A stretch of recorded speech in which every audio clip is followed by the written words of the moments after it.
My name is Jodi Bieber. I'm from South Africa and I'm a photographer.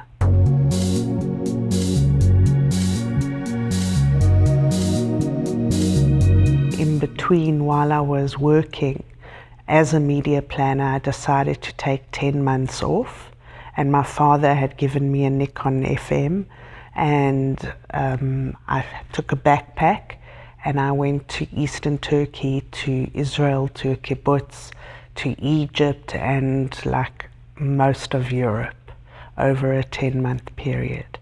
And then I took photographs, but terrible photographs, but that was my visual diary.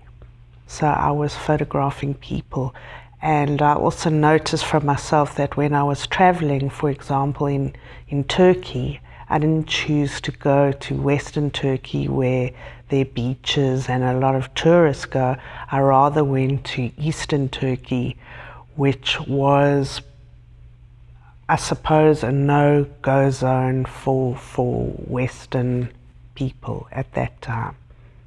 I really realized that I wanted to look at the deeper issues surrounding the news.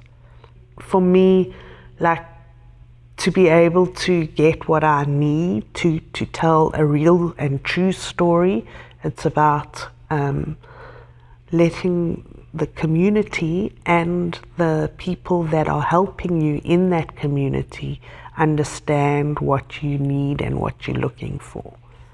Well, for me, this is not so much that I know each individual well, because it's more about an area, and it's more around a concept of shifting the stereotype of an area that might only be seen as poor and in a negative, but written about in a more negative light, and not seeing it for what it is.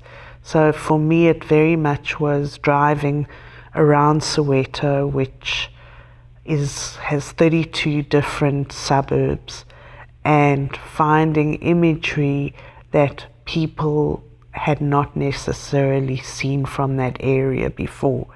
So it's similar to if you watch BBC, CNN, and then you have Al Jazeera. It's just like another view. Well, I think, to be honest, it's really like instinctual. I just see something and I think, wow, that's interesting. So I don't think I'm analyzing it. It's just something that I see and it works for me. And I think, yeah, it has a layer, because for me, photography becomes interesting when there are many aspects within a photograph that you can read. It's not just one, it doesn't just have one layer. So, but it's not prepared.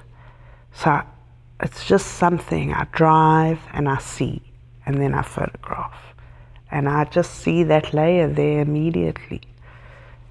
One example is I saw this beautifully dressed man in Soweto, and we were driving on the opposite side. And so I did a U-turn, I stopped the car, I jumped out, I didn't even turn off the engine, and I said, "Hi, my name is Jodi, I'm a South African, I'm a photographer, and I'm doing this project on Soweto, and it's going to be in a book," and I told him for who, and I think you dress so beautifully, and would it be possible at some time to come and photograph you? I really would love to photograph you at your home.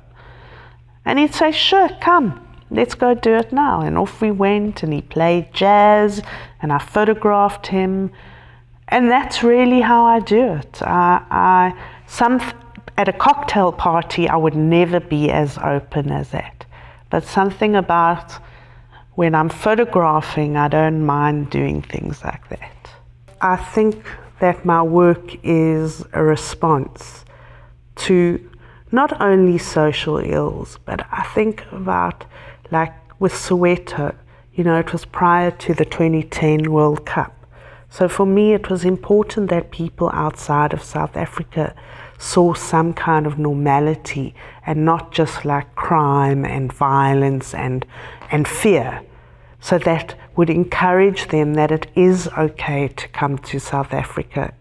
you're getting only one perspective of something. So I felt that kind of responsibility. And with my new project now on young people, it's like we have elections next year.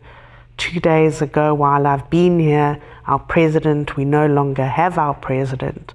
And so the young people who told me what they want for South Africa, I feel I have a responsibility that is hopefully people of importance, and not only the general public, will hear and see what young people have to say. So I do feel I have a social responsibility through my work.